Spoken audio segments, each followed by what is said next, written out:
Now, I'm a huge fan of Arcane Studios. I love Dishonored 1. It was our game of the year when that came out. Dishonored 2 was really damn great as well. Prey is their brand new release. I've been playing it for the last month. I've been super busy, so I've been running all over the place. And this is a huge game. It's a massive title, and I just had to kind of put it away, put it down, so I could come and tell you about this, give you my thoughts on Prey and whether it's worth the pickup or not. It's developed by a team, obviously, that has that same kind of design ethos and philosophy. They want to, overbuild the world and give you so much to explore. And it's got a crazy, twisty, mind-bendy type of story, just like the Dishonored games do. You wake up and you think that the world around you is kind of cool, but then suddenly the seams start appearing and things start crackling and breaking before your eyes, and you realize that the world and the life that you thought you were leading is absolutely not that, and you find that you are actually living and trying to live, trying to survive on a space station that has totally gone to hell. Progress. We made it to another room, everybody. The frack was that? It's called the Talos One, and you can choose to play as a male or a female at the beginning of the story, and basically the choices don't end there. You have a whole bunch of decisions to make along the way, and those will either help you to survive or impede your progress and make it much more difficult for you to survive. Of course, you've got systems breaking down. There are dead bodies all over the place that you're finding, some of them in, grotesque mutation, and slowly you start to unravel and figure out that there's an alien invasion that has happened on this space station, and these aliens come in all kinds of shapes and sizes with different kinds of abilities. They're called the Typhon, and you not only try to avoid them, but you try to take some of their technologies and abilities from them and use them against them. And all of that stuff sounds like a perfect recipe for a fantastic video game, and certainly you see those highs as you're playing this title. There are some really impressive moments where all of this stuff sort of comes together, and it feels just like this glorious kind of achievement, so, to get through a chunk in the game, and then you progress. And I was having a lot of fun with this title. There's obviously a tremendous amount of detail that's gone into crafting computer screens and giving every single crew member a name, and you find all kinds of audio logs and data and abilities and files that have been transferred. Some are very sad, some kind of pertain to lives that people had that were quite dramatic or traumatic, but you're mostly kind of dealing and contending with the threat of these Typhon that come in a variety of different flavors. You've got these little mimics that can transform into objects, so you don't quite know if, that coffee cup or that box is actually a black spider-like creature that'll come at you and attack you. Hit it with my wrench. Hit it with the wrench. Beat the shit out of it. You've got these big brute-type creatures that come just as big, sort of will beat you up and punch you with tentacle types, or they will be on fire, or they'll be electrified. They will shoot at you, and they're very annoying. You've also got floating sort of, spider sack that become a bunch of little fiery spider creatures that will come at you, which you have to explode. They're blasting fireballs and electrical balls and stuff like that at you. Then you're also encountering these giant kinds of huge creatures called nightmares that will just keep pursuing you and try to find you. You don't want to encounter them. You want to try to get away from them as quickly as possible. My problem with all of these Typhon creatures is that they're just a variation on a theme, which is this amorphous, gelatinous, black, gooey type creature that just seems to have been stretched across the screen. They don't have a tremendous amount of detail. They're not visually that interesting, and you just kind of encounter them, and because the space station is so dark, and you do have a flashlight, but the nooks and crannies in the corners are purposefully dark so that the fear kind of intensifies, and your enemies are all kind of dark unless they have some kind of effect on them.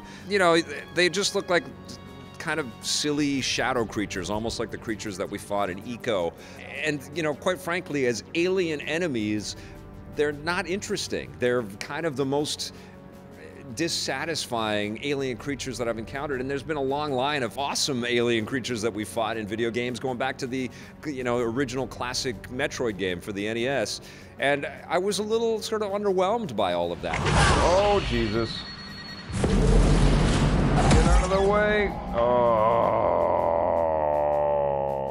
Particularly because you're alone on the station. You've got a bunch of dead bodies that you encounter and some backstory that you'll unravel, but you're not really, having conversations with people. You're not seeing creatures that are cool that you get to interact with. Unfortunately, one of my big issues with this title You can travel across the entirety of the space station, which is great, and there's a lot of great details. Like you're in this kind of indoor kind of forest that's crafted in there. Or you might go to the med bay, or you might go into a recreation center that has like nightclubs and stuff around in it, and you're taking elevators and stuff like that. But in between all of these components, all of these big chunky areas within the space station are some pretty lengthy loading screens.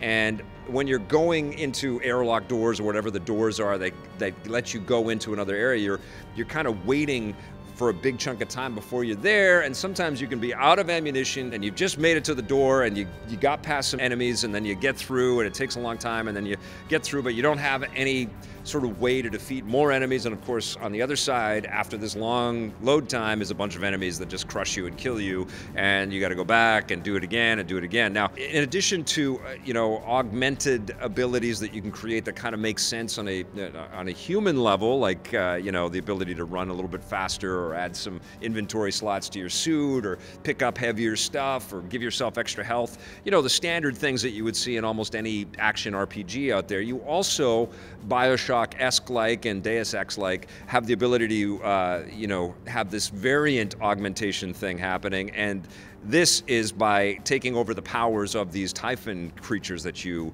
encounter along the way. You have this scanning device that allows you to scan each of these things, and the more you scan, the more information your Typhon augment thing has, and you can then acquire the ability to transform into a banana if you want, or anything, any one of the specific objects that work with that mechanic in the game. You can almost interdimensionally zip from one place to another super fast, or create a shield barrier around yourself. And those expand and get more powerful, and there's other abilities as well, and they kind of break down in different brackets. It's cool, and it's fun, and you need those things because you're obviously going to run out of the consumables that will keep you alive, so you need to be able to use your abilities to help you do that. Did anybody that's joined this stream tonight know that you could do this? But it's just not celebrated in a really fun way. It's just like a little bang, a little data thing pops up, and you have this screen that says press here for more, and it tells you what you've just accomplished. And I just thought back to the way that BioShock had all those retro movies, or Fallout has all those retro movies, and they just really kind of make you feel like you've achieved something, and at the same time celebrate that new power that you've unlocked. And in this game, it's too mechanical, it's too utilitarian. It should explode with more, joy that you are now much cooler, and it just doesn't. And when you couple the fact that you're, running out of ammunition, or you're, you just can't get past a level, and you're stuck, and you're sandwiched, and you're fighting enemies that aren't that interesting. Yes, all of the space station is cool to explore, all of the anti-gravity stuff that you can do in the game, like get out into space and look at the space station from different places, all that stuff is fun. Maybe it's because we've played some incredible games like the Deus Ex games and the BioShock games and the Dishonored games. This just doesn't feel like enough. I feel like it could have maybe used one more year of just really drilling down on the enemy types and the character types, and just fleshing out the celebration of the cool, fundamental core decisions that are in this game. It's still, a trippy environment to explore. It's done and crafted with, a tremendous amount of love, and you can see that. I remain a massive fan of Arcane, and I certainly had a good time with this game. It just isn't amazing. It's just not something that I love. I'm going to give Prey a 7.5 out of 10.